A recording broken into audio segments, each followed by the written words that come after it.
Purihin po ang Diyos, ang Ama ng atin pong Panginoong Jesucristo na siyang nagpapala sa atin ng lahat ng pagpapalang espiritual na ukol sa langit.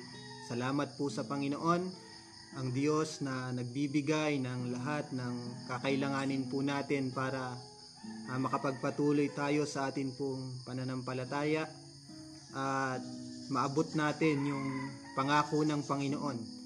Walang iba kundi ang kaligtasan, ang buhay na walang hanggan na pangako ng Diyos sa mga kagaya po natin na nagpasyang sumampalataya at magtiwala sa Panginoon at sa kanyang natapos na ginawa sa krus ng Kalbaryo. Isang mapagpalang umaga po. Ang atin pong live ngayon ay magmumula po dito. Ang pag-aaral ng salita ng Diyos ay magmumula po dito sa Door of Faith Church District 9, Calaca, Batangas, sa pangunguna po ng amin pong District Supervisor, Pastor Luis Bailon. Salamat sa Panginoon, isang pribilehiyo po na magamit po kami ng Panginoon sa umaga pong ito para sa pagpapahayag ng salita ng Panginoon at maging kalakasan po natin ang salita ng Diyos ngayong umaga at sa buong maghapon ay ito po ang atin pong dalahin sa atin pong paglalakbay. Salamat sa Panginoon. Bago po tayo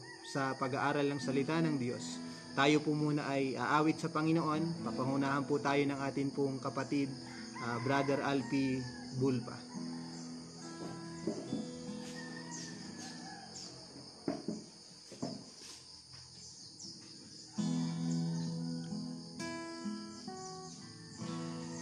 Purihin ang Diyos, tayo po umawit sa Panginoon.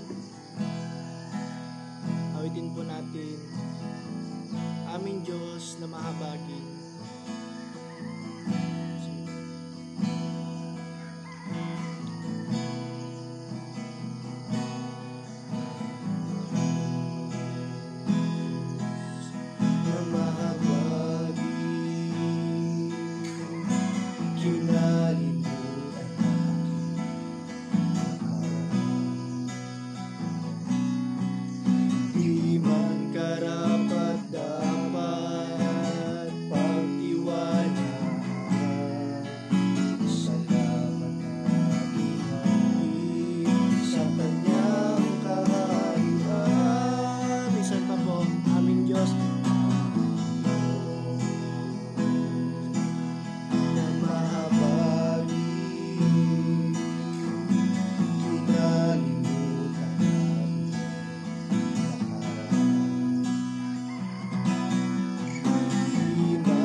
Sinasamba, dinadakila, pinapasalamatan. Salamat sa inyong biyaya at tabag.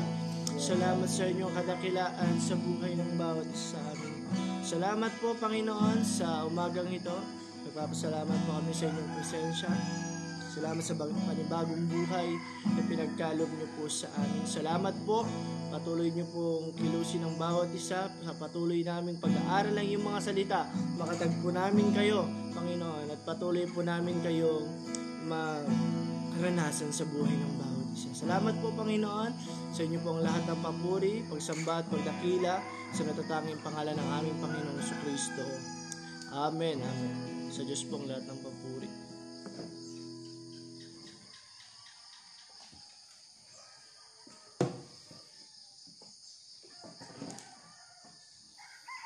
Salamat po sa kahabagan ng Panginoon sa bawat isa po sa atin. Muli, isang mapagpalang umaga po sa lahat po ng sumusubaybay sa live po na ito na pag-aaral ng salita ng Panginoon. Atin pong buksan ang atin pong mga Biblia sa aklat po ng Mateo, Kabanata 7, talatang 13 hanggang 14. Matthew chapter 7 verse 13 hanggang verse 14 po. Salamat sa Panginoon. Ang sulat po na ito ay sulat po ni Mateo. At dito sa kanya pong sulat ay pinatutunayan niya na itong si Jesus na minsang nabuhay kasama ng mga tao, dito sa atin pong mundo ay siya na yung Kristo, siya yung tagapagligtas. Siya yung Mesyas na hinihintay ng marami. Itong sulat po na ito ay sulat para sa mga Hudyo na kung saan ay naging pagpapala na din po sa buhay ng bawat isa po sa atin. Sa unang kabanata, dito po ay pinatutunayan ni Mateo na isa sa mga alagad ng atin pong Panginoong Hesus na itong si Jesus ay siya yung Mesyas sa pamamagitan na yung kanya pong lahi ay galing po siya sa binhi ni Abraham, galing po siya sa lahi ni Haring David, na kung saan yun po yung mga hula sa lumang tipan patungkol sa darating na Mesyas o tagapagligtas. At sa chapter 2, kalahati ng chapter 1 hanggang chapter 2, dito naman po ay makikita natin na yung mga hula patungkol sa kapanganakan po niya. Sa atin, wala po sa atin na makapagsasabi na yung atin pong kapanganakan ay hinula na bago pa tayo isilang ng atin pong mga magulang. Pero yung kapanganakan ng Panginoong Hesus hanggang sa siya po ay dalawin ng matatalinong tao na galing po sa silangan, lahat po na yun ay hinula. At yun ay katunayan na yung Jesus na ito na isinilang sa pamamagitan ng isang berheng babae, siya na yung ating hinihintay. Siya na yung hinihintay ng mga Hudyo na tagapagligtas, Mesyas. Hanggang sa chapter 4, makikita po natin, siya yung banal na Diyos na kahit tinukso siya ng napakaraming beses, hindi po siya natukso sapagkat siya po ang anak ng Diyos na kung saan ay kordero ng Diyos na mag-aalis ng lahat ng kasalanan ng sanlibutan na mga kagaya natin na napatunayang nagkasala. At sa chapter 5 hanggang chapter 7, dito ay ipinakita na ng Panginoong Hesus, siya bilang hari ay meron siyang mga aral na galing sa Ama, aral at katwiran na kinakailangan ay alam po natin bilang mga mananampalataya. Sa chapter 6, makikita po natin ang Panginoon ay inaanyayahan po tayo na kinakailangan ay mapabilang po tayo sa kanya pong kaharian. Unahin natin yung kanyang kaharian, yung mapabilang tayo dun. At ito pong ating babasahin ay isa po sa mga aral at katwiran ng kanya pong kaharian na atin pong kinabibilangan ngayon, sapagkat lahat po tayo na naririto, na nakikinig, nanunood, ay sumampalataya sa atin pong Panginoong Hesus. Ang atin pong pag-uusapan ay yung makipot ang pintuan at makitid ang daan. Ang sabi po ng Mateo, Kapitulo 7, sa Kabanata 7, talatang 13 hanggang 14, kayo'y magsipasok sa makipot na pintuan, sapagkat maluwang ang pintuan at malapad ang daang patungo sa pagkapahamak, at marami ang dooy nagsisipasok. Verse 14, sapagkat makipot ang pintuan at makitid ang daang patungo sa buhay at kakaunti ang nangakakasumpong noon. Sa panahon po natin ngayon, maraming lumalabas na mga samahan at meron din silang kinikilalang Jesus. Pero napakahirap matagpuan yung totoong Jesus. Dahil ang sabi po dito, kapag tayo po ay nasumpungan na natin o hinahanap natin yung totoong Jesus, yung kanyang kaharian, ay makipot ang pintuan at makitid yung daan na dapat nating tahakin. Dito sa pagtuturo ng atin pong Panginoon, meron po siyang dalawang material na bagay na ginamit sa kanya pong pagtuturo, yung pintuan at yung daan. Ngayon, sino po ba yung pintuan? At sino po ba yung daan na binabanggit ng salita po ng Panginoon? Basahin po natin ang aklat po ng Juan sa chapter 10 verse 9. Ang sabi po dito, "Ako ang pintuan, ang sino mang taong pumapasok sa akin ay siya'y maliligtas at papasok at lalabas at makasusumpong ng pastulan." Maliwanag po dito mismo sa bibig ng ating Panginoong Jesucristo. Ipinakikilala niya yung kanyang sarili bilang isang pintuan na ang lahat ng papasok sa kanya, sasampalataya sa kanya ay magkakaroon ng kaligtasan. Sino po yung daan? Alam po nating lahat ito sa aklat po ng Juan, Kabanata 14, sa talatang 6. Ang sabi po ng Panginoon, sinabi sa kanya ni Jesus, "Ako ang daan, ang katotohanan at ang buhay, at sino man ay hindi makaparoroon sa Ama, kundi sa pamamagitan ng atin pong Panginoong Hesukristo." Si Jesus ang pintuan at siya po ang daan na dapat po nating daanan. At sa dalawang material na bagay po na yon na ipinakita ng Panginoon, meron din pong dalawang pagsasalarawan o binibigyan ng Panginoon ng katangian yung dalawang bagay po na yun. Ano po yun? Yung salitang makipot at yung salitang makitid. At ano po ba ang ibig sabihin ng dalawang salita po na yun? Ito po ay nagpapakita, emphasize, difficulty sa pagsunod natin sa Panginoon. Yung salitang makipot at makitid, ito po ay nagpapakita na kapag tayo po ay kabilang na sa kaharian ng Diyos, kapag tayo po ay pumasok sa kaharian ng Panginoon at nagpasyang sumunod sa Diyos, mahirap po yung atin pong pagdadaanan. Merong mga pagtitiis, meron pong mga pangit na sitwasyon na hindi po aalisin ng Panginoon sa atin. Merong mga pagsubok na kung saan ay mapagdadaanan po natin at minsan magtataka po tayo kung kailan tayo sumunod sa Panginoon, kung kailan tayo nagpasyang sumampalataya sa Diyos, italaga yung buhay sa Panginoon, mas lalong pumapangit yung sitwasyon na meron po tayo. Kasi yun din po yung pangako ng Panginoon. Ang sabi po ng Pilipos chapter 1 verse 29, hindi lamang yung pribilehiyo ng pananampalataya, yung atin pong tinanggap sa Panginoon, kundi ang magtiis din naman. Sipin niyo po, kung wala tayong pinagtitiisan, baka nasa malapad na daan po tayo. Baka nasa maluwang na pintuan tayo na ang tutunguhin po nun o ang patutunguhan po nun ay kamatayan, kapahamakan sa dagat-dagatang apoy. Kaya mapalad po tayo mga kapatid, kung sa ating pagsunod sa Panginoon ay meron tayong mga pagtitiis, merong mga paghihirap, merong mga pagsubok, mapalad po tayo. Dahil tayo yung mga tao, mga mananampalataya na kahit makipot yung pintuan at makitid yung daan, nagsisika po tayo na makasunod sa kalooban ng Panginoon, sa tulong at biyaya po ng Panginoon. At ang totoo, yung mga pagsubok na pinagdadaanan po natin, yan po yung nagpapatatag ng atin pong pananampalataya. Nagpapalalim ng relasyon natin sa Panginoon at lumalago tayo sa karanasan natin sa Panginoon na siyang magagamit din nating mga patotoo hamon sa buhay natin mismo at sa buhay ng mga mananampalataya na nakapaligid po sa buhay ng bawat isa po sa atin. Ngayon, ang tanong po, bakit mahirap o bakit makitid Bakit makipot yung pintuan? Bakit makitid yung daan kung si Jesus lang naman yung pintuan at yung daan? Bakit kailangang mahirap yung atin pong pagdaanan pagdating sa pagsunod sa Panginoon kung ang pintuan at ang daan ay walang iba kundi ang atin pong Panginoong Jesucristo?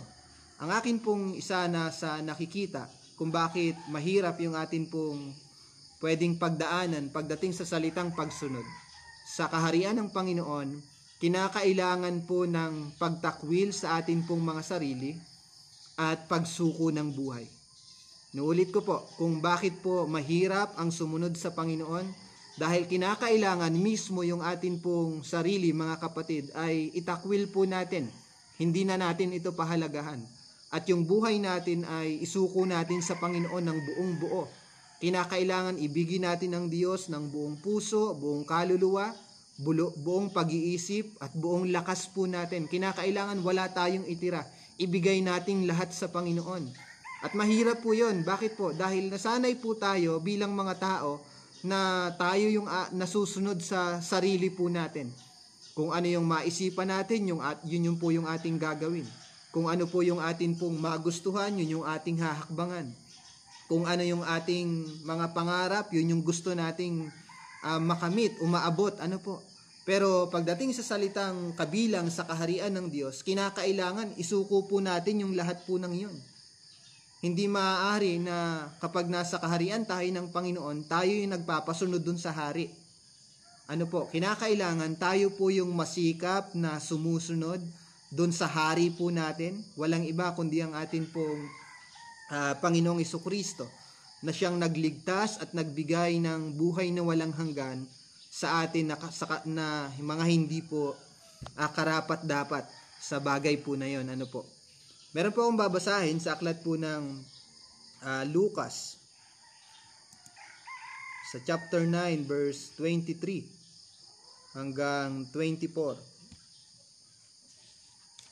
Sabi ng salita ng Panginoon, pagkatapos sinabi niya sa kanilang lahat, ang sino mang gustong sumunod sa akin, sabi ng Panginoon, sino man yung gustong sumunod sa Kanya, ay hindi dapat inuuna ang sarili.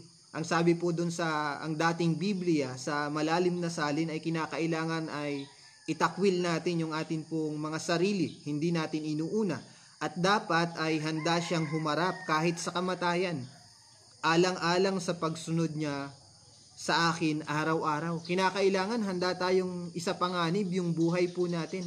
Hindi na natin iniisip yung pwede nating kaharapin o anumang sitwasyon na maaari nating pagdaanan pagdating sa pagsunod sa Panginoon. Ang mahalaga sa atin, nakasusunod po tayo. Ang mahalaga yung buhay natin na ibibigay natin sa Panginoon. Yun na yung mahalaga sa atin bilang mga mananampalataya. 24, sapagkat ang taong naghahangad, maligtas ng kanyang buhay, ay mawawalan nito. Ngunit ang taong nagnanais mag-alay ng kanyang buhay alang-alang sa akin ay magkakaroon ng buhay na walang hanggan. Sa kabilang banda, kung itatakwil natin yung atin pong mga sarili, kung atin po itong hindi na pahahalagahan at ang pahahalagahan natin ay yung mga bagay na mahalaga sa Panginoon, ang pangako naman ng Panginoon sa atin ay magkakaroon tayo ng buhay na walang hanggan. Amen po, purihin ang Panginoon. Yung mga nakikinig po ngayon na hindi nagpapahalaga sa kanyang sarili, hindi inuuna yung kanyang sarili, itinatakwil yung kanyang sarili alang-alang sa pagsunod sa Panginoon, alang-alang sa kanyang pananampalataya, lahat po tayo ay magmamana ng kaligtasan at buhay na walang hanggan na ipinangako ng Panginoon. Naniniwala po ako na kung bakit man tumagal yung atin pong Bible School ng 50 taon, ang buong organisasyon ng Door of Faith ay meron pong mga tao, mga lingkod ng Panginoon, mga pastor, mga manggagawa, mga tagapanguna, na kung saan ay patay na sa kanilang mga sarili at ang inuna po nila ay ang gawain po ng Panginoon.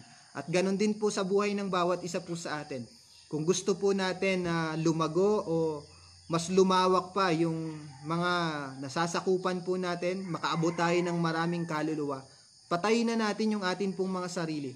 Ibig sabihin ay wag na nating sundin, wag na nating gawin yung mga sarili nating kagustuhan.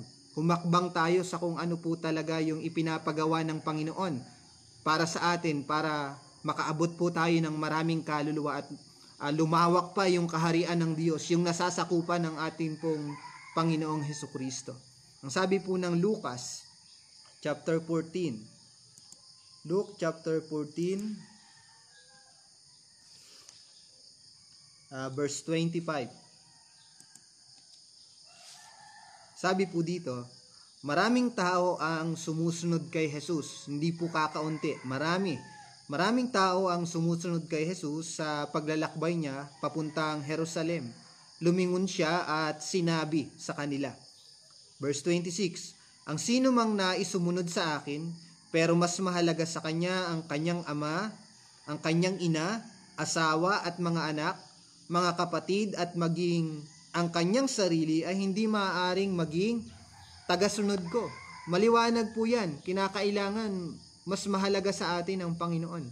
Kinakailangan mas mahalaga po sa atin yung ipinapagawa ng Diyos sa atin. Mahalaga yung magulang natin. Hindi po natin inaalis sa atin yan bilang mga mananampalataya. Mahalaga yung ating mga kapatid. Sa mga may asawa, mahalaga po yung asawa. Pero wag nawang matagpuan na yung ating mga mahal sa buhay, siya po yung mga nagiging hadlang para hindi tayo makasunod sa Panginoon. Para hindi natin maitalaga ng lubusan yung atin pong buhay pagdating sa pagsunod natin sa atin pong Panginoon. Ang sino mang ayaw sumunod sa akin dahil natatakot siyang mamatay para sa akin, ay hindi maaaring maging tagasunod ko. Yung mga taong natatakot pagdating sa hirap, pagdating sa mga sitwasyon na hindi magaganda, pagdating sa pagsuko ng buhay, ang sabi ng Panginoon, hindi kayo maaaring maging tagasunod ko. Kinakailangan maging patay muna kayo sa inyong sarili. Ang sino mang gustong sumunod sa akin ay katulad ng isang tao na nagbabalak magtayo ng isang tore. Una, iisipin muna niya kung magkano ang magagastos niya sa pagpapatayo. At kung may sapat siyang perang gagastusin hanggang matapos ito. Sapagkat kung hindi niya ito gagawin, baka hanggang pundasyon lang ang maipagawa niya at hindi na maipatapos. Kaya pagtatawanan siya ng mga makakakita dito. Meron po ba sa inyong mga kilala kayo na nagpatayo ng bahay pero hindi po nila natapos kasi kulang po yung kanila pong pinansyal, kulang yung kanilang gagastusin, at sila po ay pinagtatawanan ng mga tao sa paligid po nila dahil hindi nila naipatapos yung kanila pong ipinapagawang bahay. Ano po? O sa atin, mga mananampalataya ng Panginoon, pinapakita lang po dito na kung gusto mong sumunod sa Panginoon, tansyahin mo. Kinakailangan alam mo na talagang meron kang mahirap na pinagdadaanan. At hindi po option, hindi ka na lang susunod kasi nga mahirap, hindi po. Tandaan po natin, pag hindi tayo sumunod sa Panginoon, merong isang tiyak na kapahamakan, kaparusahan, galit ng Diyos ang atin pong tatanggapin. Ano po? Kaya kahit mahirap, pagpasyahan po nating sumunod sa Panginoon. Kahit na hindi madali yung sitwasyon natin pong pagdadaanan, italaga pa rin po natin yung buhay natin sa Panginoon. Hindi kalugihan ang magbigay ng buhay sa Panginoon. Hindi kalugihan ang magbigay ng buhay para sa pagsunod sa Panginoon, para sa pag-abot ng maraming kaluluwa. Hindi kalugihan na isaalang-alang natin yung ating mga sarili para sa gawain po ng Diyos. At kung meron mang nagiging hadlang, mga kapatid, kung nagiging yung mga bagay na pinahalagahan natin ngayon ay nagiging hadlang para hindi tayo makasunod sa Panginoon, mas mabuting iwanan na po natin ito. Mas mabuting talikuran po natin ang lahat po ng yan. Ano po, ang sabi po ni Apostol Pablo sa aklat po ng Pilipos, ito po yung isa sa mga talata na akin pong naaalala. Sa aklat po ng Pilipos, Kapitulo 3, Kabanata 3, talatang 7 hanggang verse 9 po. Ang sabi po ni Apostol Pablo, pinapahalagahan ko noon ang lahat ng ito. Pero ngayon, itinuturing ko na itong walang halaga dahil kay Kristo. At hindi lang iyan, para sa akin, ang lahat ng bagay ay walang halaga, lahat ng bagay ay walang halaga kung ihahambing sa pagkakakilala ko kay Kristo Jesus na aking Panginoon. Itinuring ko na parang basura ang lahat ng bagay, makamtan lang si Kristo. At ako na may maging Kanya, hindi na ako nagtitiwala na ako'y magiging matuwid sa pamamagitan ng pagsunod sa kautusan, maging yung paniniwala ni Apostol Pablo na aariin siyang matuwid sa pamamagitan ng kautusan ay itinuturing na po niyang basura dahil hindi po maaari na ang isang tao ay ariing matuwid sa pamamagitan ng kautusan kundi sa pamamagitan ng pananampalataya. Hindi na ako nagtitiwala na ako'y magiging matuwid sa pamamagitan ng pagsunod sa kautusan kundi sa pamamagitan ng pananampalataya kay Kristo. Ang pagiging matuwid ko ay kaloob sa akin ng Diyos nang sumampalataya ako kay Kristo. Sa umaga pong ito, kinakailangan nating matutunan kung alin po yung mahalaga at kung alin po yung basura sa paningin po ng Panginoon. At marami pong basura na tinitingnan natin na mahalaga na kung saan yun yung nagiging hadlang sa pagsunod natin sa Panginoon. Maraming basura na hindi natin napapansin, pinapahalagahan natin, pero yun pala yung mga nagiging hadlang para hindi natin makilala ng lubusan ng Panginoon sa buhay po natin.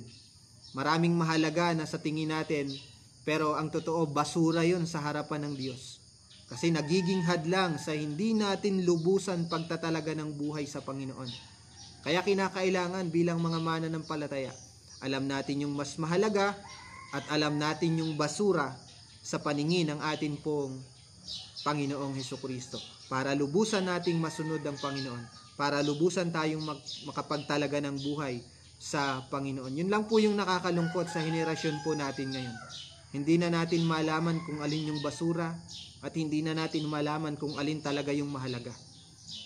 At hindi na natin, isinasantabi natin yung salitang pagkakilala sa Panginoon, alang-alang dun sa mga bagay na basura sa paningin ng Diyos. Pero ang totoo, mas mahalaga yung pagkilala natin sa Panginoon. Ang buhay na walang hanggan, ang sabi ng salita ng Panginoon sa John chapter 17 verse 3, ito ang buhay na walang hanggan, na ikaw ay makilala nila na iisang Diyos na tunay at siyang iyong sinugo sa makatuwid bagay, si Hesukristo. Pangalawa po, meron pa po tayong ilang minuto, kung bakit man makipot ang pintuan at makitid ang daan. Dahil sa kaharian po ng Panginoon ay kinakailangan yung buhay po natin ay ialay natin sa Panginoon na haing buhay, banal at kalugod-lugod po sa Kanya. At mahirap po gawin yon. Bakit po? Kasi nga po sanay tayo na yung sarili natin yung sinusunod natin. Sanay tayo na yung laman natin, yung pisikal nating pangangatawan, palagi nating pinagbibigyan. Palaging ito yung sinusunod natin sa atin pong pang-araw-araw na buhay. Pero kinakailangan kapag mananampalataya tayo ng Panginoon, ang sabi ng Roma, chapter 12, verse 1. Romans chapter 12,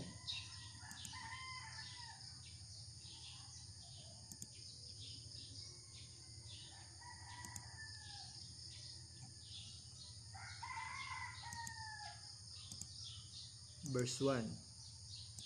Lang po.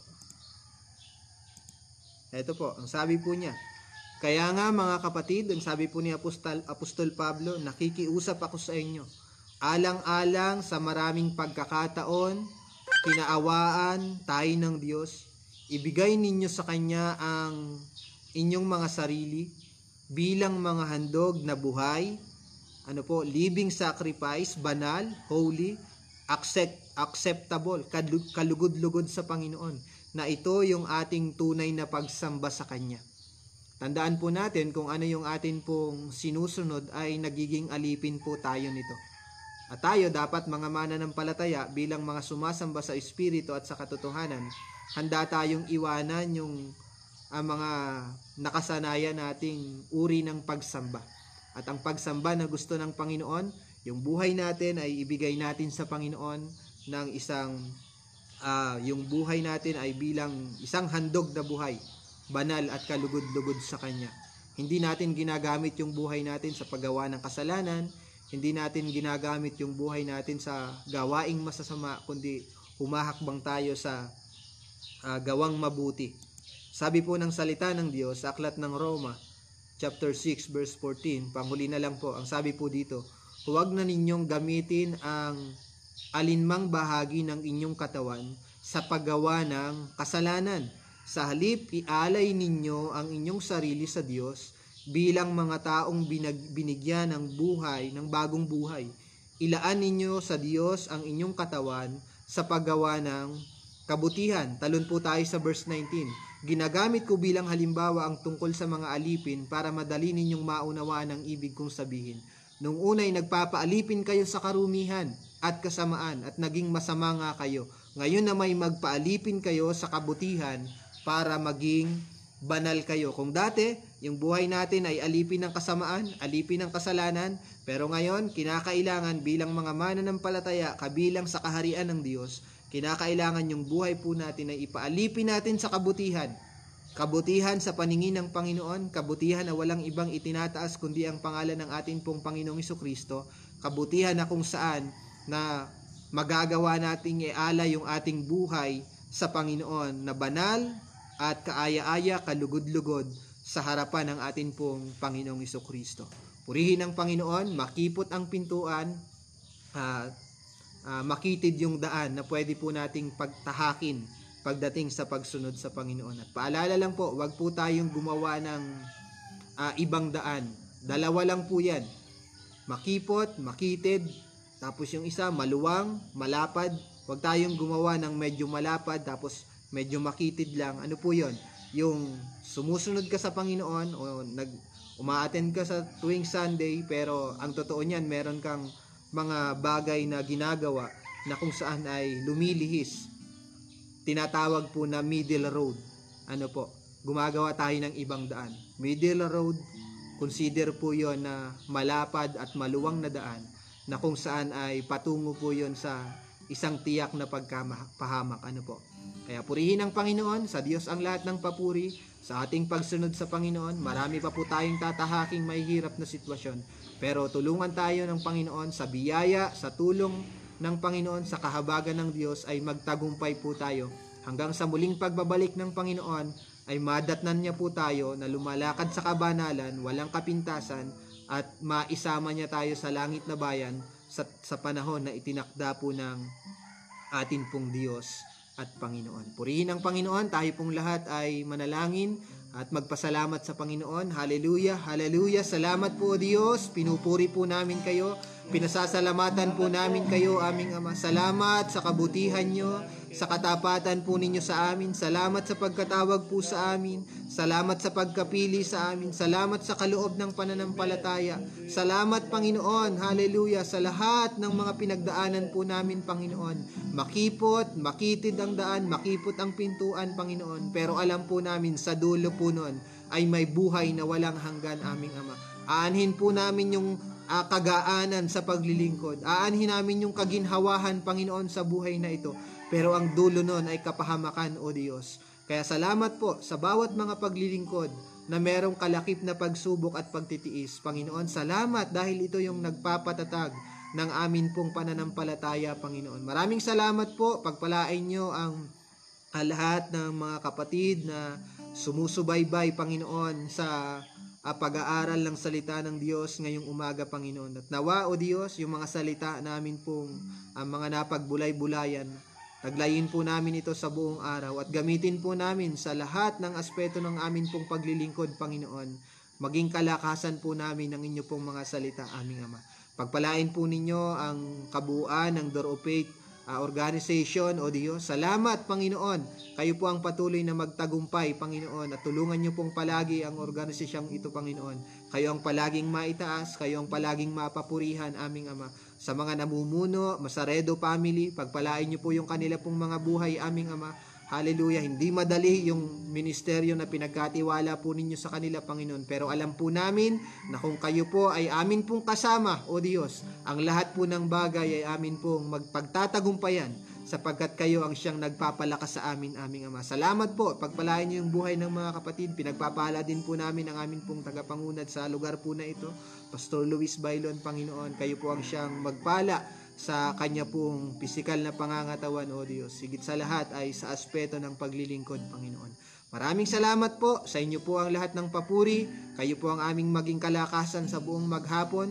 Kayo ang maging kagalakan namin sa bawat mga paggawa at paglilingkod, Panginoon. At kayo ang siyang patuloy na kumilos at maranasan ang buhay ng bawat isa sa araw-araw ng amin pong mga buhay, aming Ama. Banal na Espiritu, inaanyayahan po namin kayo sa amin pong mga buhay at ang kapangyarihan po ninyo ay palaging sumagana sa lahat ng mga sumasampalataya sa iisang anak ng Diyos, sa amin pong Panginoong Hesukristo. Sa inyo po ang lahat ng papuri, sa inyo po ang lahat ng parangal, pagsamba at pagdakila, sa pangalan ng Ama, ng Anak at ng Banal na Espiritu. Ang lahat po ay magsabi ng Amen. Amen. God bless po. Purihin ang Panginoon. Sa Diyos po ang lahat ng papuri at pagpalain po tayong lahat ng atin pong dakilang Diyos at tagapagligtas. Sa Diyos po ang lahat ng papuri.